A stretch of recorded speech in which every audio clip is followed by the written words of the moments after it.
எல்லாருக்கும் happy Christmas and happy new year. கிறிஸ்மஸ்னால் வந்துட்டாலே ஒரு ஜாலி. அதே போல் கிறிஸ்மஸ்க்கு குடில் வைக்கிறது ஒரு வழக்கம். அதனால எங்கள் வீட்டு கிறிஸ்மஸ் குடியில் உங்களுக்கு விவரிக்க வந்திருக்கேன். வேலையாக சூசேப்பரும் மாதாமாவும் சீசர் சொன்ன காரணத்தினால அவங்க பேரை பதிவு பண்ண தாவீது நூறான பெத்லகேமுக்கு வந்த காட்சினால ஒரு காவலாளி ஒருத்தர்கிட்ட பேசுகிற மாதிரி வச்சுருக்கேன்.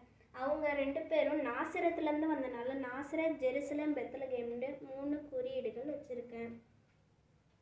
இந்த பக்கம் அப்படியே ஒரு ஏரோது ராஜாவோட அரண்மனை இருக்குது. ஏரோது ராஜா தான் இயேசு பிறக்கும் போதே அவரை கொல்லணும்னு பார்த்தாரு.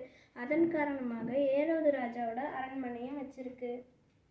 இங்கே கால்நடைகள் எல்லாம் சாப்பாடு சாப்பிட்டுட்டு இருக்கு. அப்படியே பக்கத்தில் ஒரு அழகிய நதி இருக்குது. இங்கே ஒரு அழகான பெத்லகேம் கிராமமும் வச்சுருக்கேன்.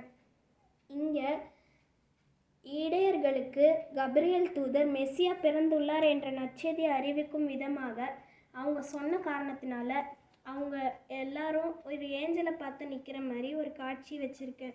இங்கே நம்ம இயேசு பிறந்த குடில் இருக்குது. இந்த குடிலில் மாதா, சூசேப்பர் மற்றும் 3 ராஜாக்கள் இருக்காங்க. பின்னாடி ஒரு ஏஞ்சலும் இடையரும் இருக்காங்க.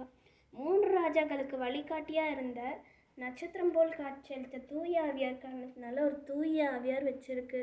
மேலே அப்படியே ஒரு பெரிய நட்சத்திரமும் வச்சுருக்கு. இதுதான் எங்கள் வீட்டு கிறிஸ்மஸ் குடில். நன்றி.